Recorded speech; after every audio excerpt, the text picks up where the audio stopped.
Mouthwashing is an indie horror game developed by Ronk Oregon, the developers behind How Fish is Made. The game was released on September 26, 2024, and currently stands with an overwhelmingly positive rating on Steam. Its synopsis reads the following: 5 crew members of the Toplar are stranded in the empty reaches of space, shrouded in perpetual sunset. God is not watching. The game begins with the player controlling the captain of the Toplar, attempting to willingly crash into a meteor on their path, a grim act of possible suicide meant to end things for not only the captain, but for everyone else on board. However, this attempt fails, and it leaves the crew alive and stranded in space. And now, 2 months later, after the incident, the crew now gathers to discuss their options. During this deliberation, we're introduced to 4 of the 5 crew members: Anya, Daisuke. Hey, so about this. So as I was going through and editing, I came to the realization that throughout this whole time that I was saying Daisuke's name, I kept saying it as Daisuke, and that was before I knew it was pronounced as Daisuke. So yeah, I really didn't want to go back and re-record all of this, so you're gonna be hearing me say Daisuke a lot, and I'm very sorry about that. So, yeah, just a quick little disclaimer there. Jimmy and Swansea. The crew's discussion revolves around accusing. What? Revolves around accessing the cargo hold, potentially as a means of replenishing their limited supplies. They conclude that the best way to access the cargo is by using a code scanner to reveal the code to the cargo door, though the code scanner is only accessible through the captain. However, since the captain isn't seemingly able to help in this moment, Jimmy decides to take it upon himself and assume the role of acting captain in order to help the crew get through their crisis. Once the deliberation ends, the player can see the full scale of damage the ship finds itself in. It is blanketed throughout different regions in a foam-like substance, a safety feature triggered by the crash to contain damage and preserve the remaining air left inside. Jimmy speaks of Daisuke and asks him about the status of their food supply, and he estimates that their food supplies might last about another 4 months, to which Jimmy says is less than their remaining air supply, but says that they can make it work. Daisuke then comments on how life will be after they all get rescued, talking about how there will be articles written about them, and likely unable to process the full scope of their situation that they're in, as he tries to keep more of a positive tone about it all, and hopes that perhaps soon they'll be saved before, well, Jamie doesn't really comment on this, but does encourage his positivity on the situation. And during this, we also learned that Daisuke is an intern under Swansea, of which Jimmy goes on to tell Daisuke not to let Swansea push him around too much, to which Daisuke just brushes off and talks about how much of a mechanical wizard Swansea is. Even despite all the hardship and the way that Swansea treats him, he still does respect Swansea. The player can then make their way down into the lower decks, where they find Swansea standing outside of the utility room. Jimmy asks why he's there, but Swansea insists that it's none of Jimmy's business. Jimmy then proceeds to press him about it and asserts that everything is my business now because of Curly.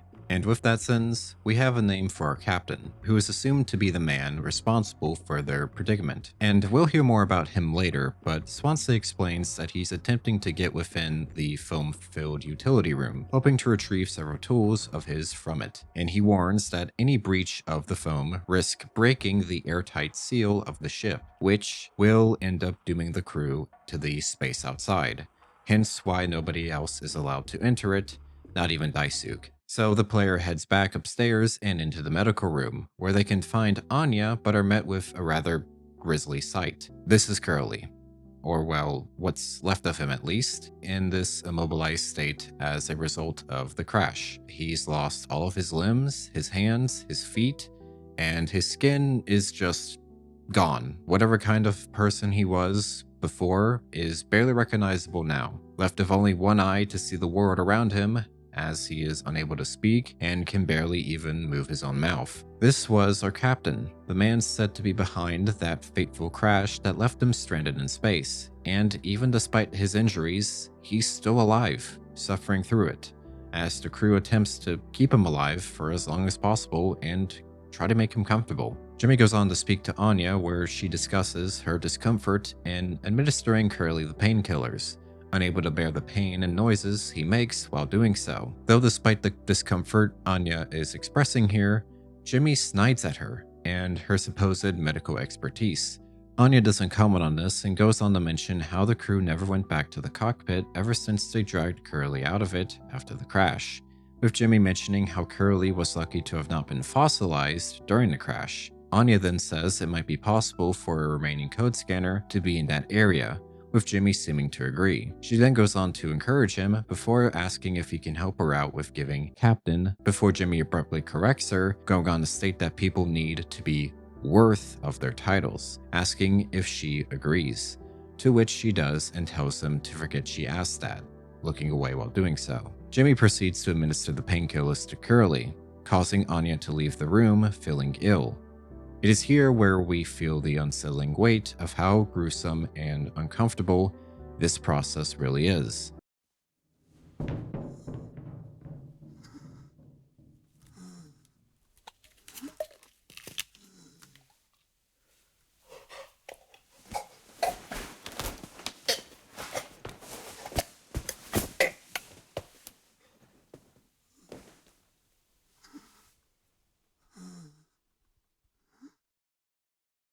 Once Jimmy finishes, Anya can be found kneeling out on the lounge floor, nauseous. However, Jimmy does not seem to mind this, telling Anya that they're running low on painkillers, almost going on to bring up something else, but is interrupted by Anya, to which she asks Jimmy why Curly did what he did. Yet Jimmy doesn't give a straight answer and says the following: "What answer would make you feel any better? I have to believe that our worst moments don't make us monsters, Jim. I have to, even in his case."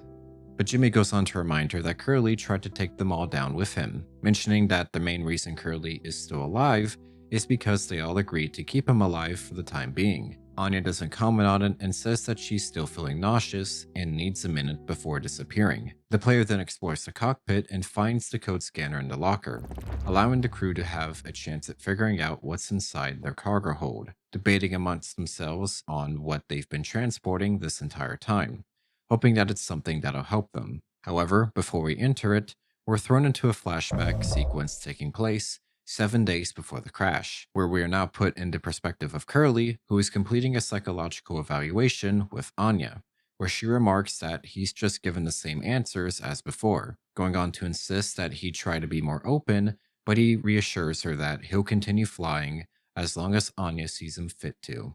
She then mentions there is one more evaluation she needs to get through before hesitating. Curly then interjects and asks if it's Jimmy's evaluation, to which she confirms and expresses her discomfort in doing it with him, stating that, "Then I have to make a report with things like, I have found myself excited at the sight of cartoon horses." Curly laughs it off and offers to handle it for her, reassuring her that Jimmy won't pull anything with him, to which relieves Anya and thanks him for taking it off her hands. She then mentions that Swansea wanted to give him something, saying that whatever he needed sounds fun. The player then heads into the utility room, where he finds Daisuke stuck in the foam, having triggered the safety measure while trying to repair the ventilation system. Swansea only summoned Curly to help because he's the only one who can access the axe needed to free Daisuke, and after doing so, Curly reminds Swansea to keep a closer watch on the intern, letting him keep the axe until the foam is all cleared up. As the player turns to leave, they can find Jimmy at the doorway, who mentions Anya's evaluations and asks if Anya had diagnosed him with being sane. Curly tells him that he'll be doing Jimmy's evals and jokes with him about the cartoon horses, to which Jimmy tells him to shut up and to meet him in the cockpit for his evaluation. Though, as the player heads into the cockpit, they realize that it appears to be a longer travel distance than usual, and now leads into a descending stairway, before the player then winds up falling into a pit with water. The environment then lights up with bright red stars before emergency screens then begin to appear all around. The music then picks up more as crooked ladders then begin to erupt from the ground, before a bright sun emerges from the horizon, engulfing the player in a white, bright light. Everything then goes silent as a white void then fills the area, as the player sees the cockpit door ahead. Entering it, they find Jimmy waiting. Curly then proceeds with Jimmy's evaluations, despite his complaints about doing so. The game goes on to skip this process, dropping us off as the two finish up the evaluation. Curly asks Jimmy about things, to which he goes on to explain about how he enjoys his position as fighter pilot, especially the fact that he and Curly have control over things, which is a very odd thing to point out about your job. Curly is actually surprised Jimmy took his position quite well, especially with how Jimmy had struggled on Earth as a pilot. To which Jimmy goes on to say how all he ever hears are how great of a leader Curly is and finds it annoying.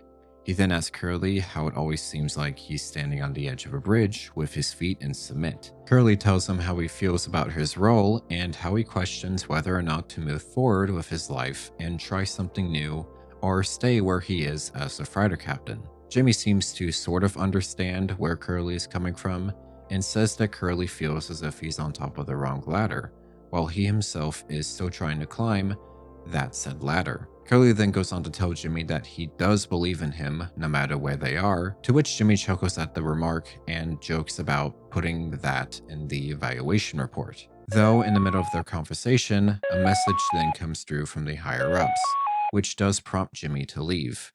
Curly then gets up to retrieve the message, and when doing so, the game freezes up again and takes us to another environment. The player now finds themselves surrounded by the cargo hold within the ship. A static TV can be seen and barely heard in the distance. Approaching the TV, we can sit in front of it and see the different channels it contains. A business operating at a steady profit can give its workers security and employee benefits. Operating at a profit, a business can provide the employee with comfortable, colorful working conditions, high wages, and steady employment, first aid and health protection, accident and life insurance, time off for vacation. The employee working for a profitable business can maintain a savings account.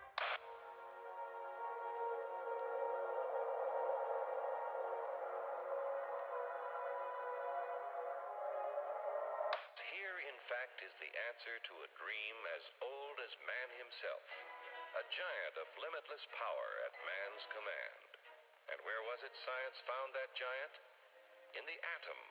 A particle so infinitely small that it takes over 100 billion atoms to make up the head of a pin. Just as other millions and quadrillions of atoms are the tiny building blocks which make up everything in the world. Ships, and shoes, and sealing wax, and cabbages and kings. Although no one has... Hurry, step right up, folks.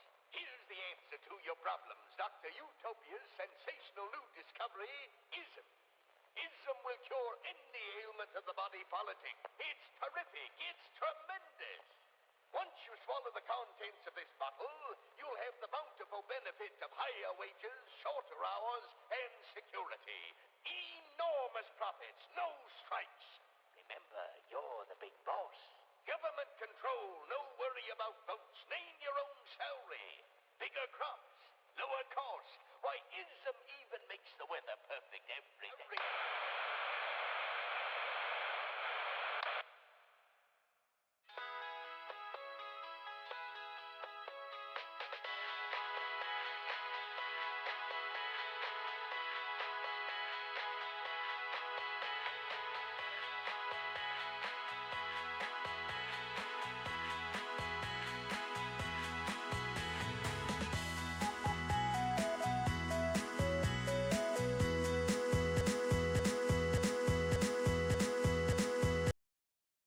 This entire time, throughout the entire process that this crew has gone through, they've been transporting mouthwash. The game then brings the player back into the perspective of Jimmy as the crew is baffled at the discovery, unsure of how to react to this revelation. Anya notices that the sugar content in the mouthwash offsets its use as a disinfectant, to which Swansea takes the mouthwash from her and looks more into it, then laughs before downing it in a heartbeat to the dismay of Anya, using the mouthwash as some sort of alcoholic beverage, mentioning how his 15 years of being sober just popped like a cyst. Daisuke is surprised by this and comments, "Guess anyone could get seriously blasted off this stuff." "Yeah, and kill you in the process." Anya is at a loss for words and can't believe that this is even real, but Swansea seems more optimistic, saying that the crew can now go out in style, though the game freezes again as we're now taken back 6 days before the crash, as we cut back into the perspective of Curly having to now break the news to his crew he received from corporate, and judging by his tone about it, it doesn't sound like good news. Though as the player enters the lounge, the crew catches Curly off guard with a surprise party. He asks what the occasion is, and the crew explains that they only get to do one communal birthday party per trip, and have to choose who receives this party, and unbeknownst to him, Curly was next in line for this party. Though Curly is tasked with making his own cake, seeing that he is the only one with clearance able to access the proper ingredients for it, and after baking the cake and placing it on the table, everyone looks at Curly and encourages him to give a speech, prompting Curly to break the news to them. Pony Express is shutting down, meaning that this voyage will be the crew's last one together, and as you can expect, the rest of the crew does not take this news very well. "I don't have any savings. They can't just do this, right?" Pony Express was one of the last manned crew freighter companies. "The writing's been on the wall for a long time. When did they tell you?" "Earlier this week. I was instructed to wait until we're closer to the haul destination. But I can't keep something like this from you all, so I guess you got what you wanted without the guilt. Jim, if I had known, I can go back to my, how'd you put it? Struggle of a life. Anya never got into medical school because she's, well, let's be real. And how many employment years Swansea got left in him? Daisuke will be fine. Mommy and Daddy have him covered, so there's that at least. But you, headed for the bigger and better, right? I'm just working on my life being a place I don't have to f***ing escape. That's what I was trying to tell you. Nothing more. We're the ones you're trying to escape. Leave the dirt behind now that your boots are clean. That's not what I meant. It is what you meant. You just couldn't frame it to yourself in a way that kept you as the hero. Abandon the crew, but remain the model captain. The crew then sits in silence, with Swansea saying it's unbelievable, while Anya struggles to figure out what exactly she's going to do now, with Jimmy angrily suggesting they just go ahead and have some of the cake, as Curly just quietly sits in his chair and cuts into it. The scene then cuts again to 3 months after the crash, with Jimmy waking up to Curly groaning in pain from the medical room, seemingly having not been given any painkillers yet, prompting Jimmy to have to find Anya to figure out whether or not he's been given any, and after searching around for a good bit, Jimmy manages to find Anya and Swansea in the cockpit, having some sort of discussion between each other before being interrupted by Jimmy. Anya turns away from Jimmy, covering her eyes, as she asks whether or not he was also unable to sleep. Jimmy mentions that it's nighttime and wonders why the two are talking amongst each other so late, noticing that Anya does appear to be crying, to which she assures him that she's okay, of which he then mentions that they need to keep it together, while Swansea stares at him and says that he is keeping it together. Jimmy goes on to state that Curly is making noises again and asks Anya if he's been given his painkillers. Anya says that she hasn't and that it must have slipped her mind, to which Jimmy says he'll go ahead and do it. Anya tries to tell him that she's perfectly okay with doing it, but Jimmy, annoyed, insists that he does it. Jimmy then heads back to the medical room, noting the limited supply of painkillers left before they run out, and having nothing more to keep Curly quiet before preparing to administer the painkillers to him, making remarks that he knows what everyone is thinking as they look at him, asking himself what he would say and what she would do.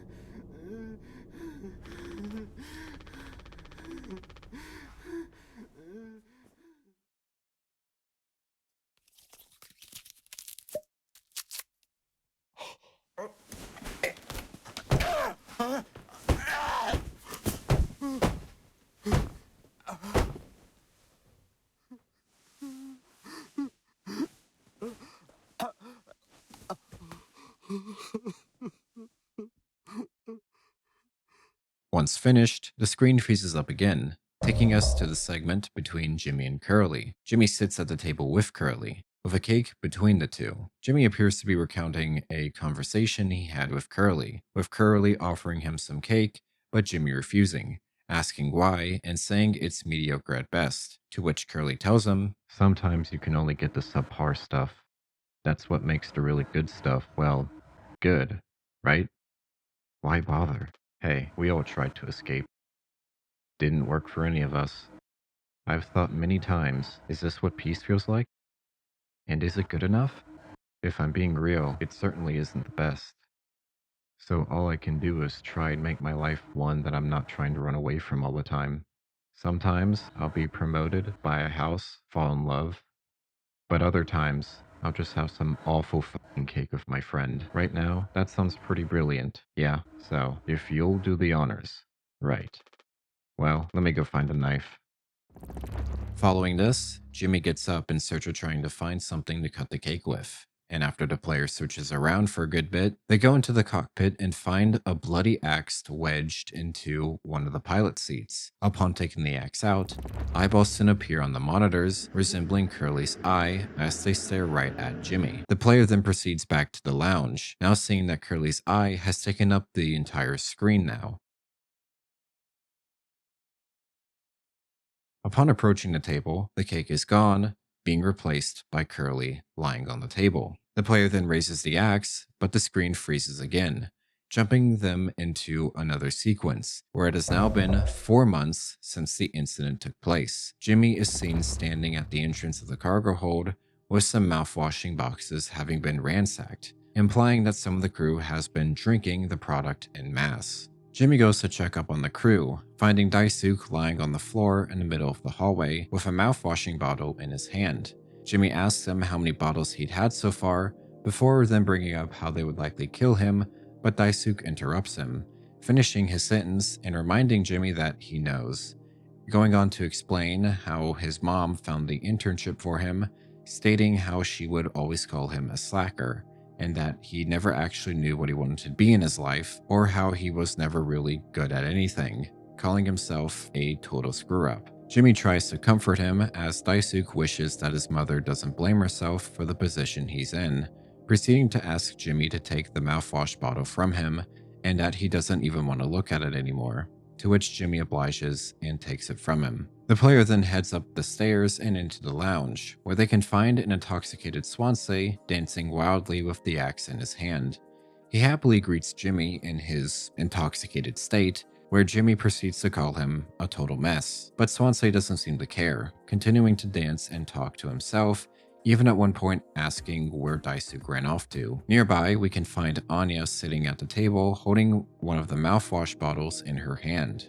Jimmy accidentally startles her, but proceeds to ask whether or not she's planning on drinking the mouthwashing too, to which she says she was planning on doing it at some point, and how it likely would just make her feel sick and wouldn't fix anything about the situation they're in, even as much as she wanted to.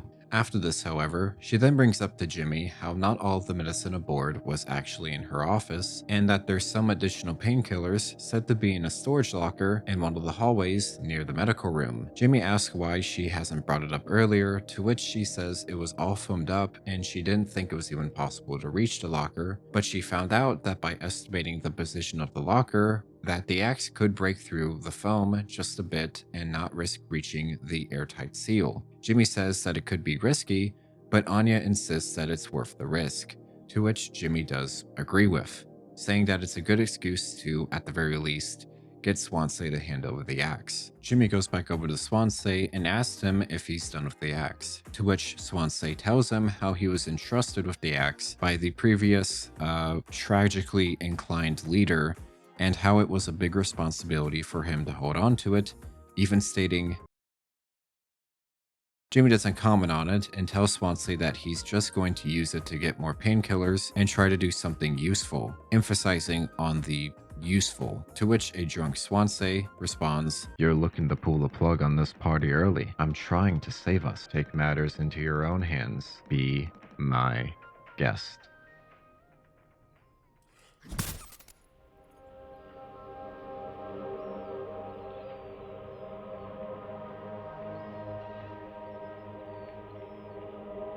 Jimmy removes the axe from the TV and heads into the hallway, proceeding to clear away the foam surrounding the locker near the medical room. Opening the locker, we can find several bottles of painkillers and one bottle of isopropyl alcohol. I think I said that right. Oh god, hello. Anya is happy that Jimmy managed to get through into the locker, but then follows it up by asking if Jimmy can give Curly his painkiller medication once more, as she's still very uncomfortable with doing it, to which Jimmy does not seem to be. I've entertained your sentimentality up until now, but I'm trying to actually I'm getting us through this. Jimmy proceeds to lose it with Anya, bringing up all the times where he's been tasked with everything, like finding the code scanner, figuring out the door code, getting the axe, chopping up the foam, and giving Curly his medicine, stating that he has to bear it because the captain needs to take responsibility for the ship. Anya tries to apologize, but Jimmy doesn't seem to care, telling her to go make sure Daisuke doesn't choke on his own vomit. She tries to, once again, insist that she can do it, but Jimmy reassures her that he will take care of it and that he always does. Anya then leaves, and Jimmy proceeds to head into the medical room, preparing to give Curly the new set of painkillers, dialoguing to himself once again as he tells Curly that he didn't seem to understand the pressure he was under before, coming to the realization that Curly was just trying to tell him that all along. He goes on to say that Curly was a good captain and that he will be a good captain again, telling him that he will get them both through this.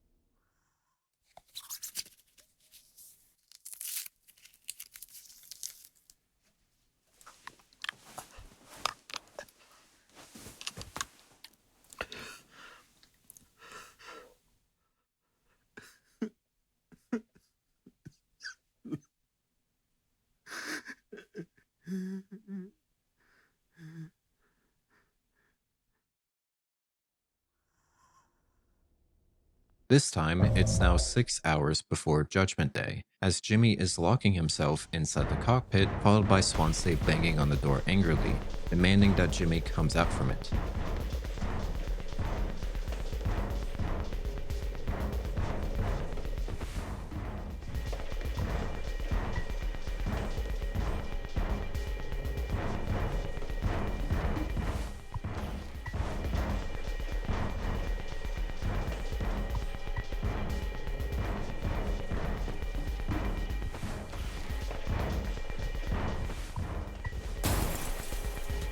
Not long after, the player is thrown back into another flashback, where it's now about 2 days before the crash, right back into Curly's perspective, as Curly and Anya are both sitting out in the lounge area with the nighttime screen illuminating the room.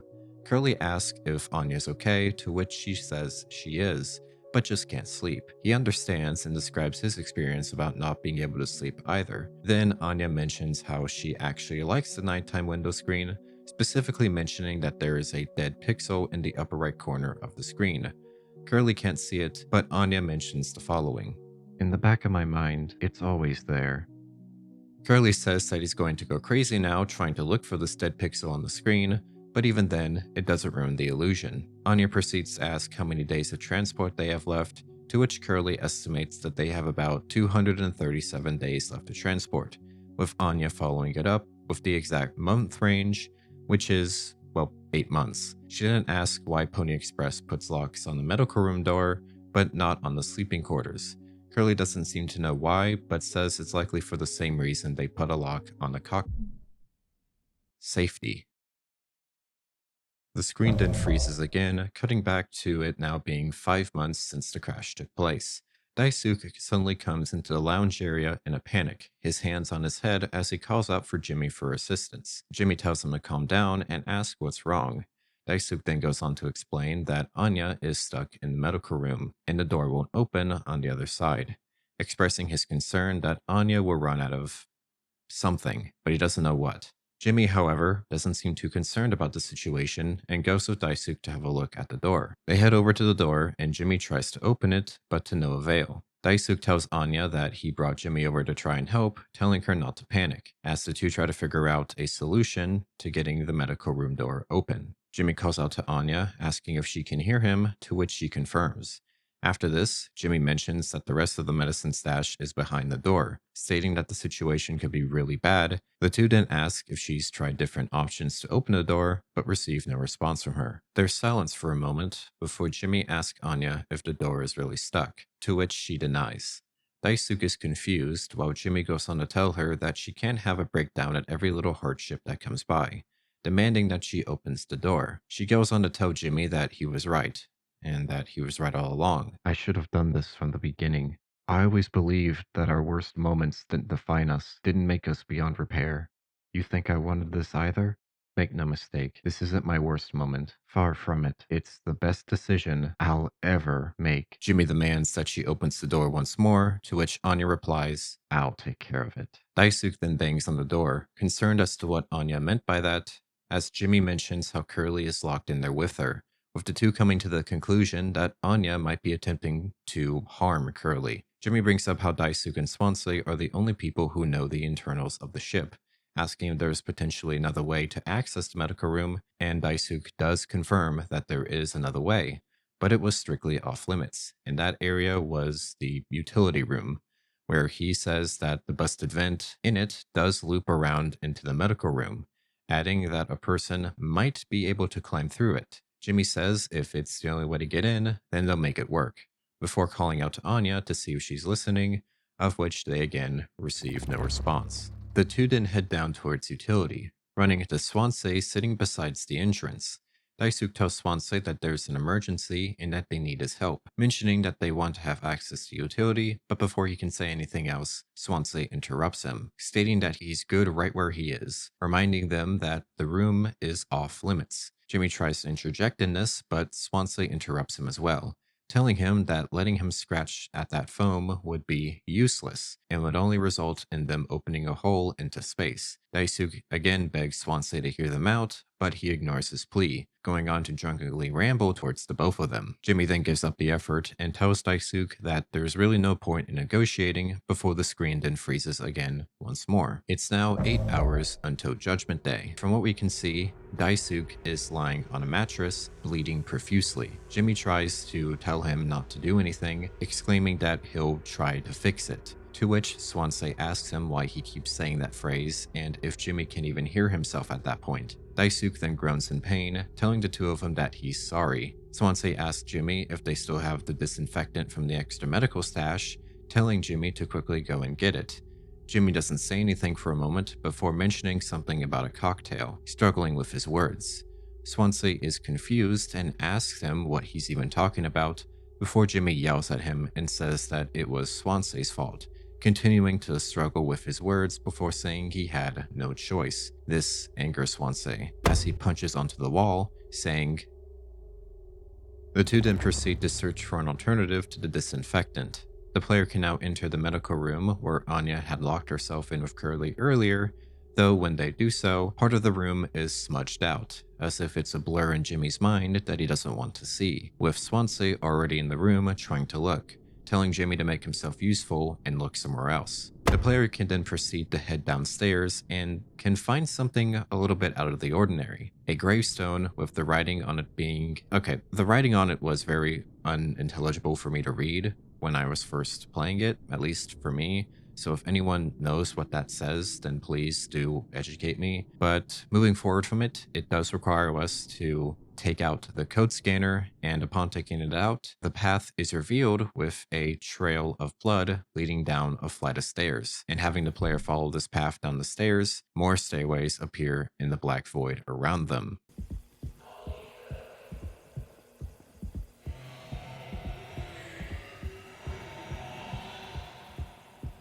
The player is then transported into another area above a sea of boxes and cargo, instructed to do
Anyways, after making their way through, the player finds that the blood trail leads to the Pony Express mascot, and in their hand is a bottle of mouthwash, to which the player can take before being sent back to the ship, where Jimmy can approach Daisuke as he continues to apologize and says that he messed up. Jimmy tells him not to speak before Jimmy then proceeds to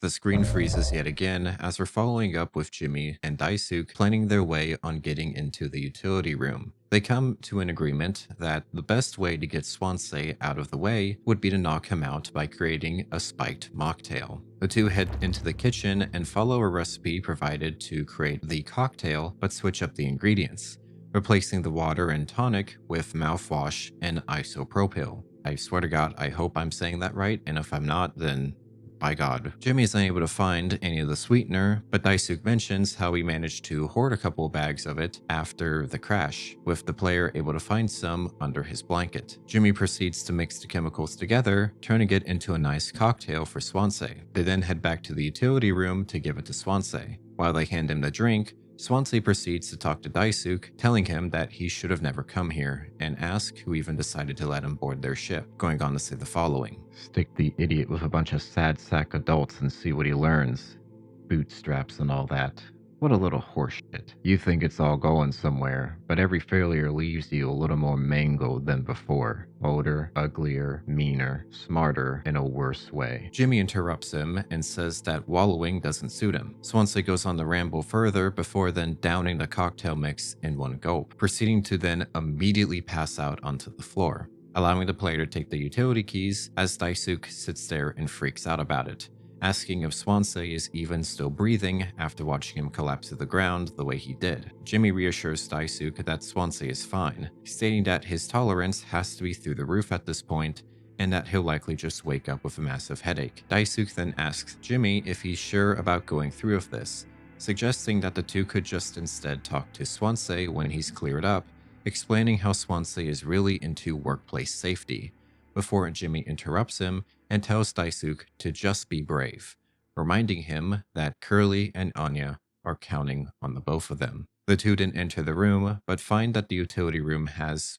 well, hardly been foamed up at all, with some of the cryostasis pods being destroyed besides one. Daisuke expresses how he's impressed that Swansea managed to clear all the foam from within the utility room, to which Jimmy denies, and says Swansea didn't clear any foam, going on to state how Swansea never let Daisuke or anyone else work with him inside the utility room, even asking what Swansea had Daisuke do after the crash, to which he says that Swansea had to manage the kitchen area. Jimmy goes on to state that there was never any wall of foam in the utility room and that Swansea knew about it the entire time, stating that Swansea was likely just biding his time so he could save himself, while everyone else on board ended up dead, and how Swansea was lying through his teeth the entire time. Daisuke doubts that and doesn't believe that Swansea would do such a thing, mentioning how there has to be a reason for it, telling Jimmy that they'll just ask him about it when he wakes up. But Jimmy says they'll deal with it later and refocus on their main goal, which is going in to save Anya and Curly. They head over to the vent and see it's still in a very damaged state, and Daisuke goes on to mention how gnarly it all probably looks on the inside after everything that happened. But despite these concerns, Jimmy tells Daisuke that he could likely make it through the vent and that they need to try it fast. Daisuke is very hesitant about it and mentions that Swansea said it's not safe to even be in the vents at all, going on to state that even though Swansea didn't tell them about the pod, he still knows everything about ventilation and reiterates that they should just wait for him to wake back up. But Jimmy reminds him that he mentioned how he was prepared and could handle it himself, mentioning how Swansea taught him well and that this was his time to prove it, and that if he succeeds, Swansea would be impressed when he wakes up, likely even proud of Daisuke, and how he'll understand why the two had to do this and explain himself after the fact, and says that everyone is counting on him, and it's captain's orders that he goes through with it. Daisuke then finally agrees and proceeds to head into the vent.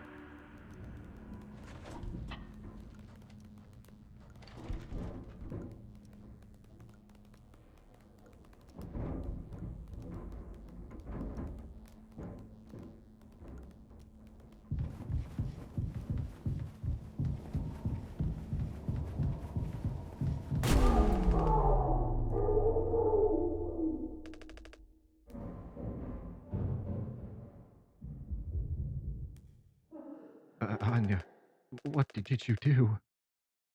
We fall back into the perspective of Curly one day before the crash took place, actively searching for the gun in a medical room. The player exits and later finds Anya in the cockpit on her knees. He asks her where something is, and them being let go isn't a reason for her to be harming herself. She doesn't reply, to which Curly tells her that he should have thought of giving her a psych eval, to which Anya tells him that she isn't going to hurt herself and that the gun is in a safety case she can't even open, but instead chose to hide the case. Curly insists that she tells him where it is and that none of this will be on their performance logs and how they'll figure it out together, to which Anya drops the news to Curly that she's pregnant. Curly is taken aback by it, asking who she would have even done that with. She interrupts him, reminding him that she's told him. Curly reassures her that they can fix it and that he's known him for a long time and will talk to him about it. Anya then states that she knows Curly would never give her the gun to protect herself, so the least she could do was hide it so that he wouldn't get his hands on it. We now come back to it being 6 hours before judgment, as Daisuke remains on the blood-soaked mattress, with Jimmy mentioning that his bleeding won't stop, before telling Daisuke to try to stay still and needing a second to think in hopes that they can fix all this. Hey, kid, you hear me? Daisuke.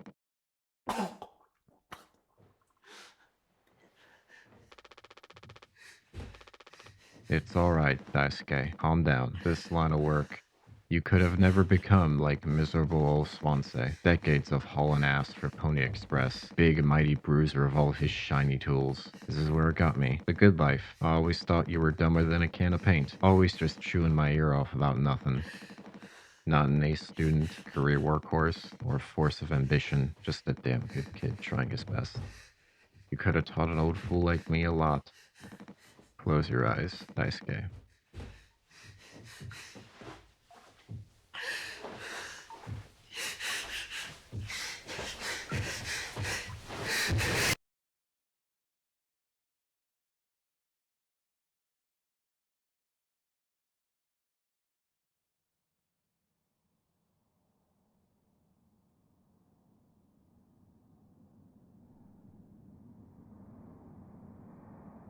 Jimmy is appalled by this action, calling Swansea a monster and saying that he could have fixed Daisuke and has to do everything himself. Why none of them could just give him the time to think. Swansea slowly looks over at Jimmy, asking how he still didn't understand the situation they're in, reiterating that this is the end of the line.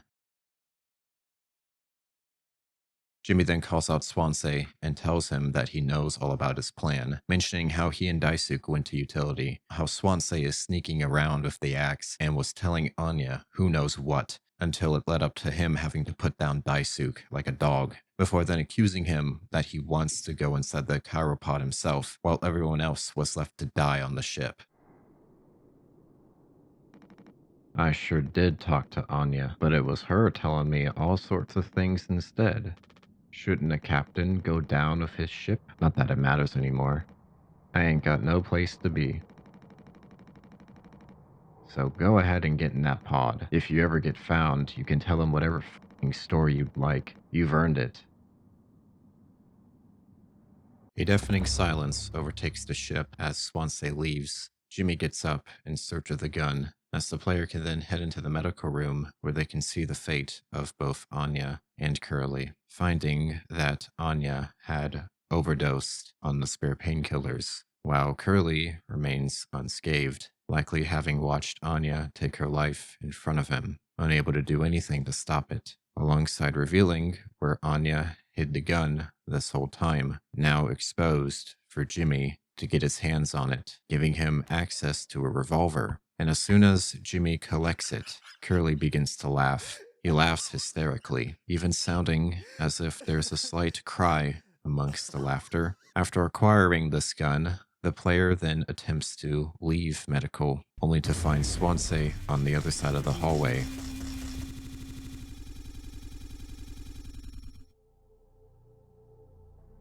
It's now 0 days before the crash, as Curly finds Anya, yet again, kneeling next to the patient bed. She tells Curly that she told him, to which Curly is shocked by this news. He tells her she should have waited for him, asking what he said about it, to which Anya responds that it didn't make any difference. Curly asks if he seemed angry and where he went to. Anya says that he simply walked away, before telling Curly, I don't want him here anymore.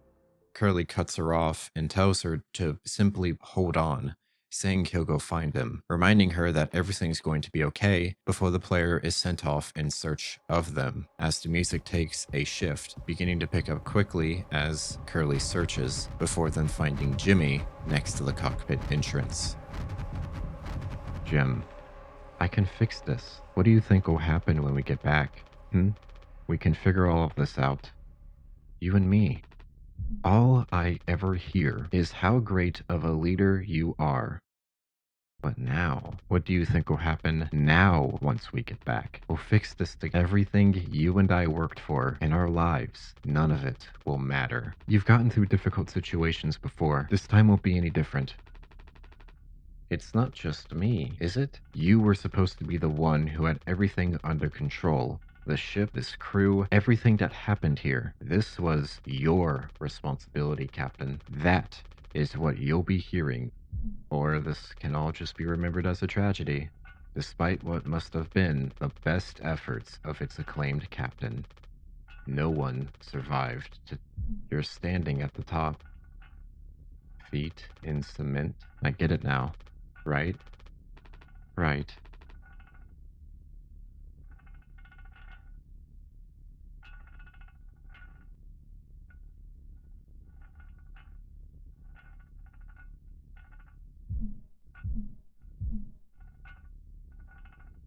I'll take care of it.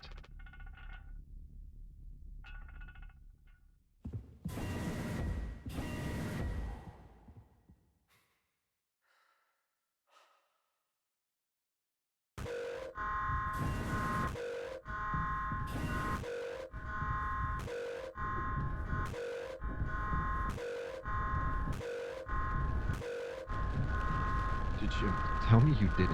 I should have. I didn't. What the fuck did you do?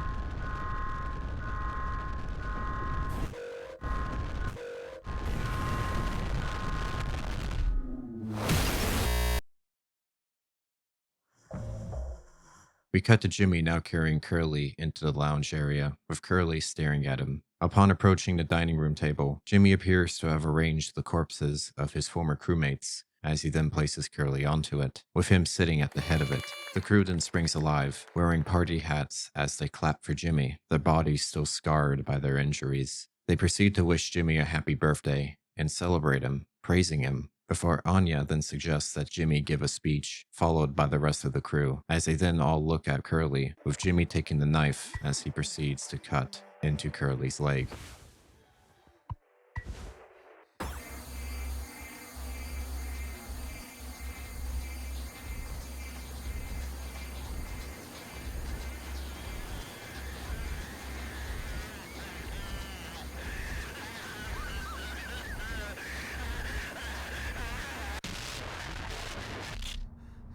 We get a very twisted point of view from Jimmy, who still goes on to jab at Curly for what happened, but in the process of doing so, he forgives Curly and says that everyone forgives him. Even how he won't give up on Curly despite the state he's in, he still believes in Curly and that the two of them are going to get through it together. The entire segment then ends with Jimmy declaring that everyone should eat and survive, before the screen freezes up once more. From here, the player enters a dark room and finds the bloody vent that Daisuke was originally in, with the utility keys hanging right above it. They then fall into it, finding themselves crawling through them. The vents are long and dark, being only lit up by the outside lights, with certain areas being filled with various items and materials that one would probably not find in a ventilation system. Turning the left corner, the player can find Daisuke, a tiny version of Daisuke. Upon approaching him, he turns and walks away, with the sound of a light switch being flicked on,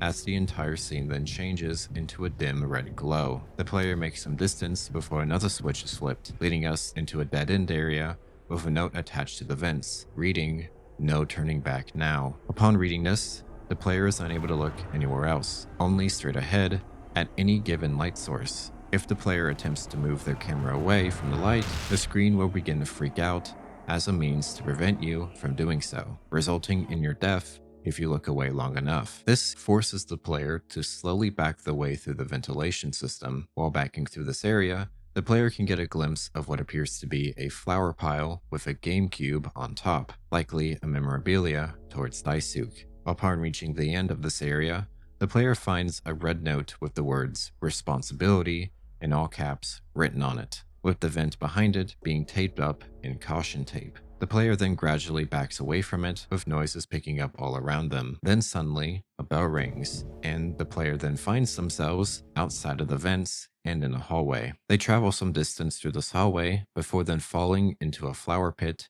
the inside made up of various posters seen throughout the ship, before landing on a door. Opening this door, we fall in and find another vent opening, with multiple access left in the wall around it. The player enters the ventilation system, finding it to be much darker and banged up, with some of the walls being penetrated through by the foam and other sharp objects strewn about it. The player can then exit the vents and find Swansea tied to a chair, with a gun placed right in front of him. The player can then pick up the gun and aim it at Swansea before pulling the trigger.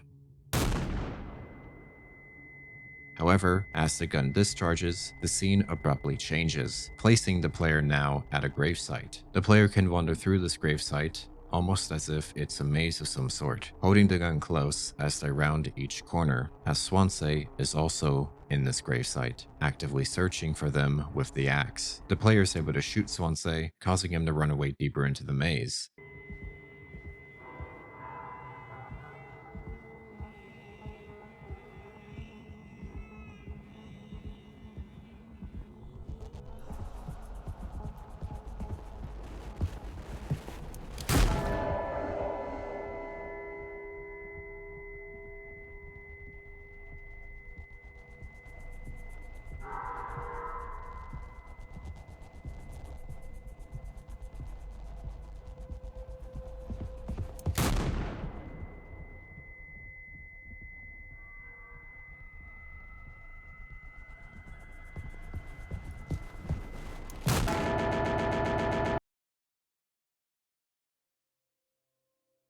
I have something to say, so shut the fuck up and listen.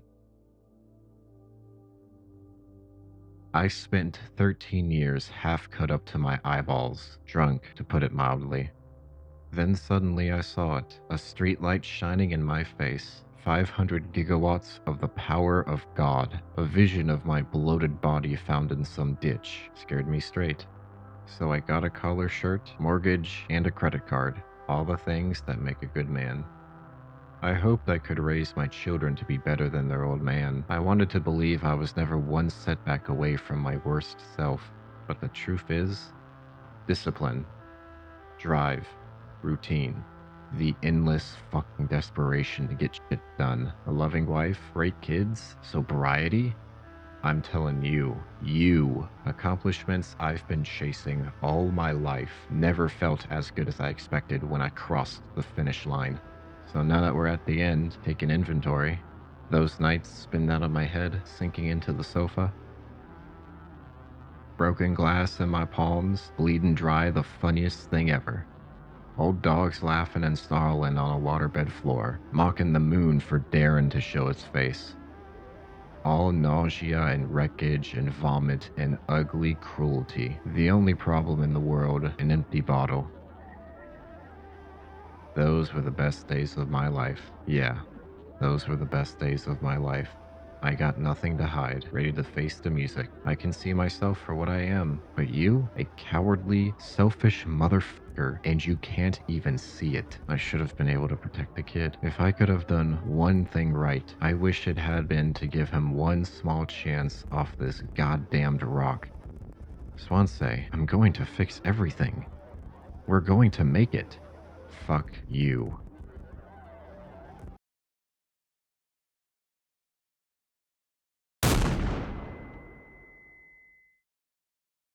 Okay, so for this portion, I honestly didn't I just didn't have the words to describe it. And I'm genuinely very confused as to what even goes on during this because it's that trippy. You'll see as we continue through this. I'm not gonna keep you here any longer. I know this probably ruined the immersion. I don't know.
Tis old Mother Goose's birthday. We're giving her a party. A party, a party, a party for Mother Goose.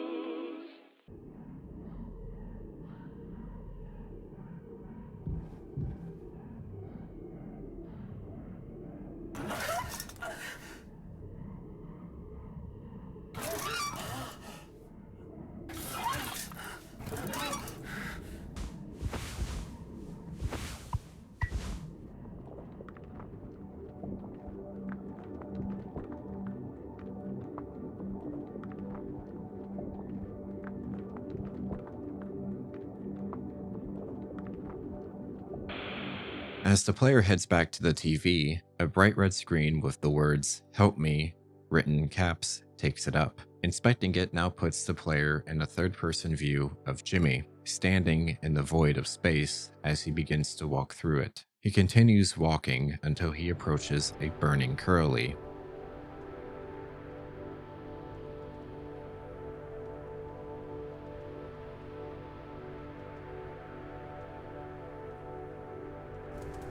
I want to go home. We are home. Why don't you finish what you started? Don't worry, if anyone ever finds us, I'll still be playing the villain. You'll be the better man in the end, like you wanted. I could have stopped it. I'm taking responsibility.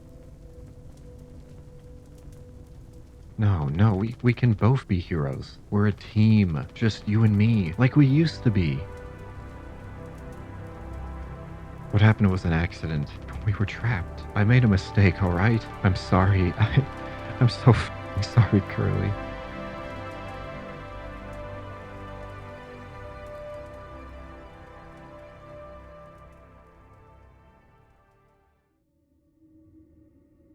Jimmy finds himself again within the ventilation system, this time now approaching whatever this thing is. And again, I don't have the words for this, nor do I even want to describe what happens or just the scene in general. I don't know, it makes me so uncomfortable. So enjoy.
Pony Express is dead, and so are you.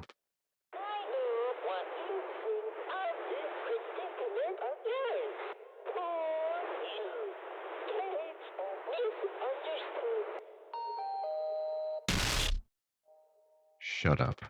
Curly tried his best. I did too. But he's the better man. I see that now. We can both still make it. I'll take care of him. I'm taking responsibility. Curly, Captain, I'm so sorry. Yes.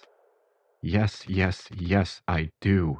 I f***ed up, but I can still make this right. Our worst moments don't make us.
It's okay, Curly. You're going to be okay. You always had my back. I ended up hurting you even though I was trying to save us. But now, you'll survive. It's like you said, together we can fix anything. I'm just proud I got to be your friend and co-pilot. No one can hurt you now. We fixed it. I fixed it.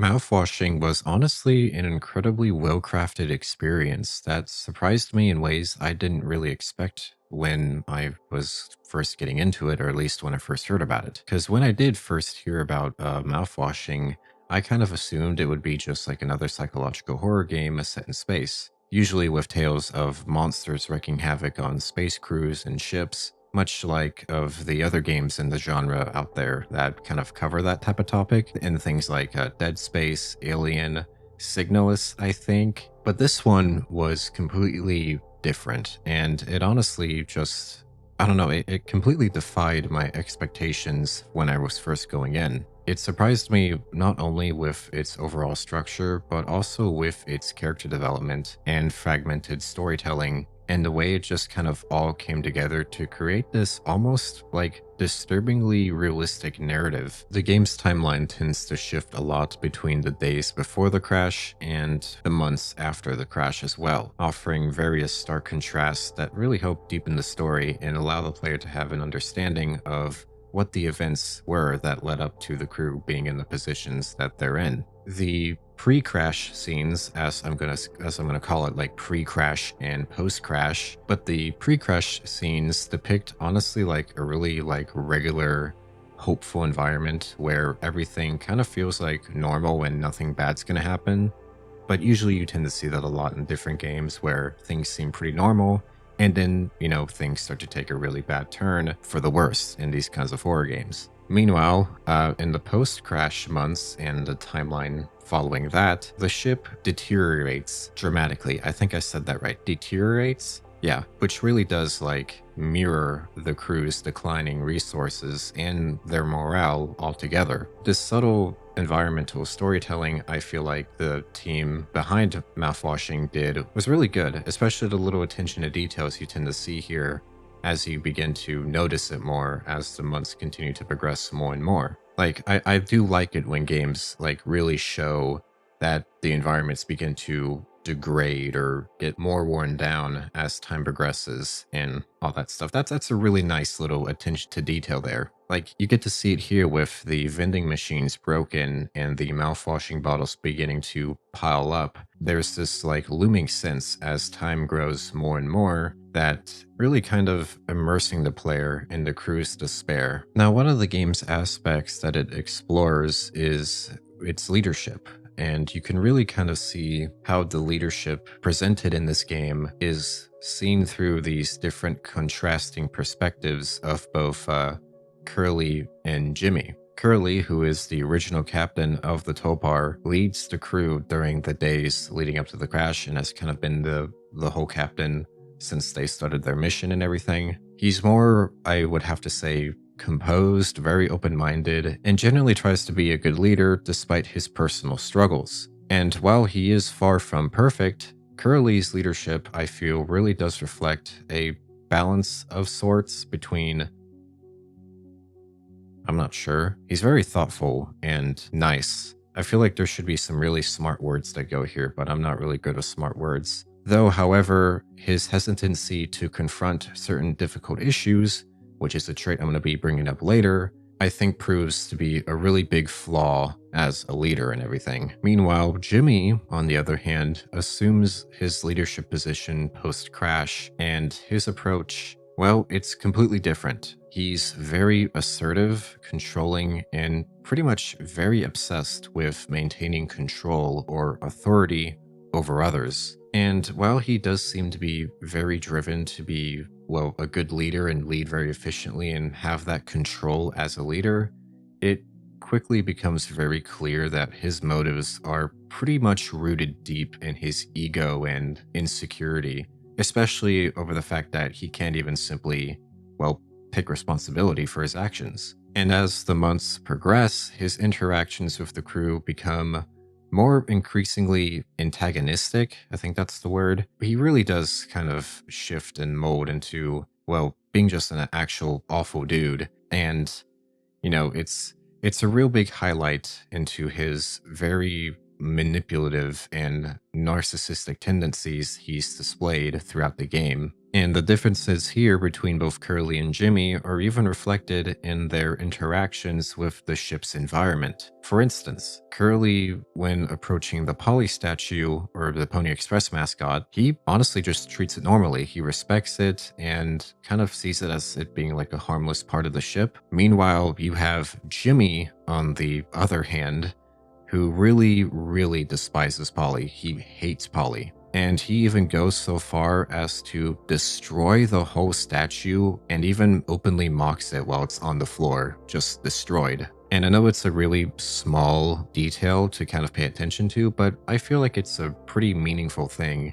to sort of really show how different these two are from each other. Another thing about the mouthwashing story that I liked in the game overall is it's really nice deep dive into the depiction of the crew's relationships with each other, right? Because each member of the Topar has kind of these distinct dynamics with each other, and they really evolve significantly over time. Well, some of them do at least. For example, you have Daisuke, the last-minute intern who struggles under the mentorship of Swansea, who is the ship's mechanic. They tend to kind of have the same relationship as, well, pre-crash and then post-crash. Their relationship kind of stays the same. You don't really get to see a lot about how their stuff kind of changes, but in the end, when Swansea is going to, well, put Daisuke down, he really does show that he cares a lot for him. Even if he never showed it, he really did care a lot for Daisuke. And Daisuke, well, he still respected and cared a lot for Swansea as a mentor and as just a person in general. Like, he really liked Swansea. And seeing that dynamic, especially at the end there, that's really sad. And then meanwhile, you have Curly and Jimmy's relationship, where initially, at first, they're basically work friends or co-workers turned best friends. I don't really know. Because you have Jimmy, who kind of respects Curly a lot, and obviously Curly respects Jimmy, and they're both like really good friends, like work friends, right? However, when the company announces their layoffs, and Jimmy basically blames Curly for their predicament. Like, he blames him wholeheartedly and uses the conversation they had prior in the cockpit to basically uses that against Curly, which is kind of like a really dick move and really goes to show how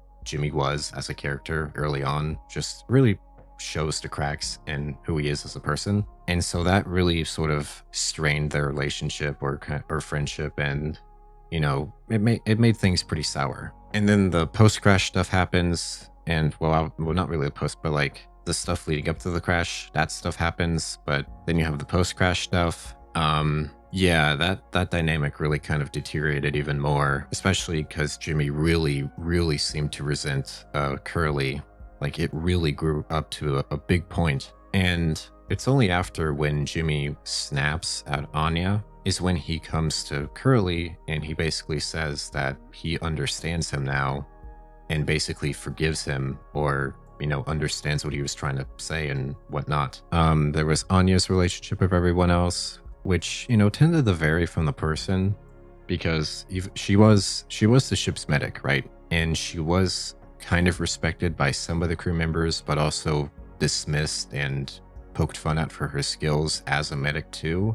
So yeah, especially she was really kind of looked down upon by Jimmy, which, you know, knowing what you know about the game, yeah. And her mistreatment, both like before and even after the crash of the Topar, is honestly just like really heartbreaking.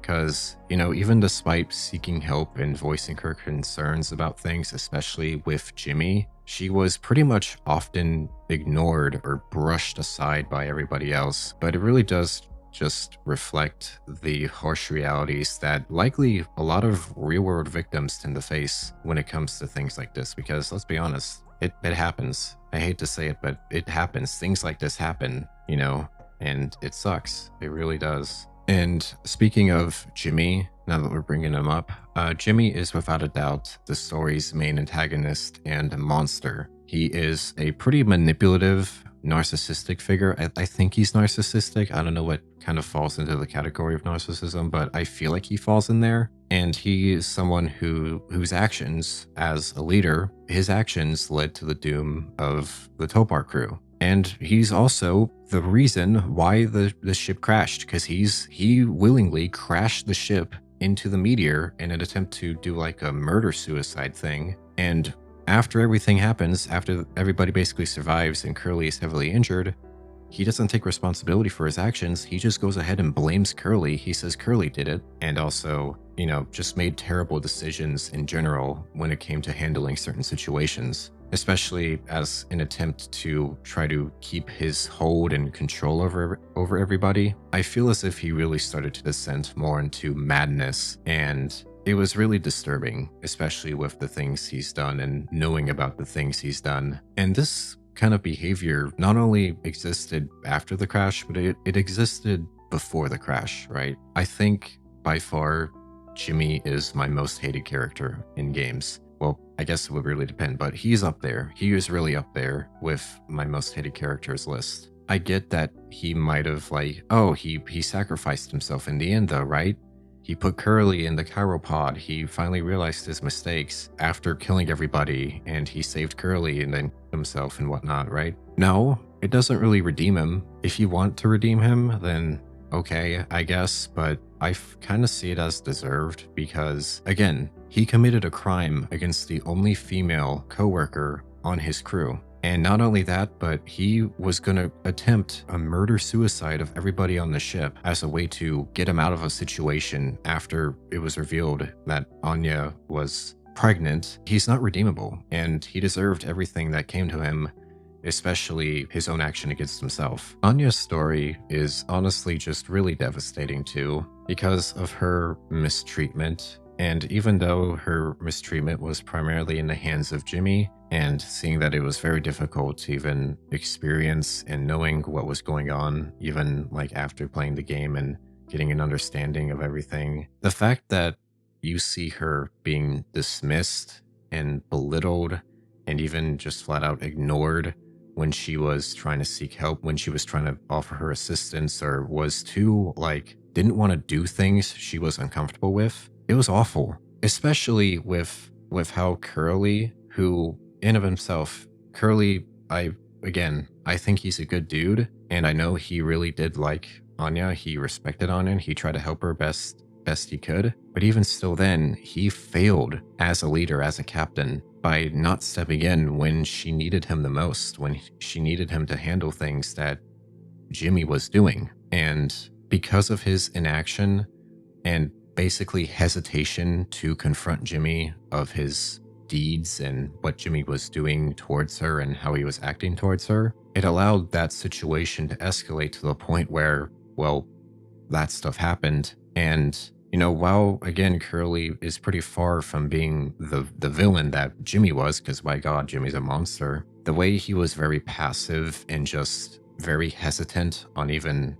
assisting at all, I feel really does make him complicit in the role that the crew found themselves in.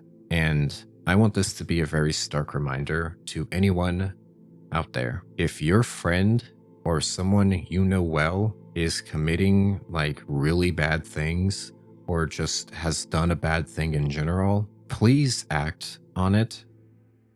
Overall though, I think Mouthwashing is a really good indie horror game. It does a lot of great job with the storytelling, the character dynamics, and just the characters in general. The environment was really good. I liked the game's design. I liked the soundtrack. Basically, I liked anything and everything about this game. I have no complaints, to be honest. So if you haven't played it yourself, I really highly recommend you go do that, because there's definitely a big difference compared to watching somebody play the game or talk about it and then playing the game yourself. I feel like those are completely different feelings you get. I don't know. I'm just saying, play it, please. If you haven't, please, I beg of you. This game was really good. I enjoyed everything about it. I do apologize for the wait. I apologize for the lack of videos.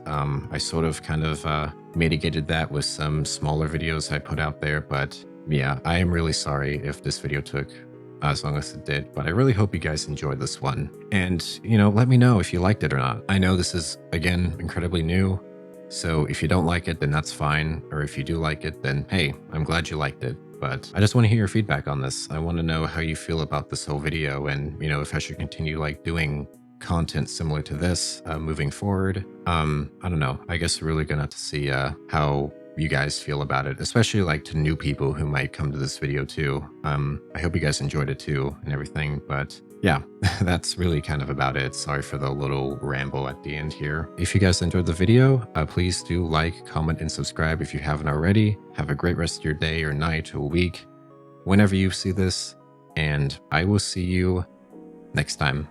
Okay, bye-bye.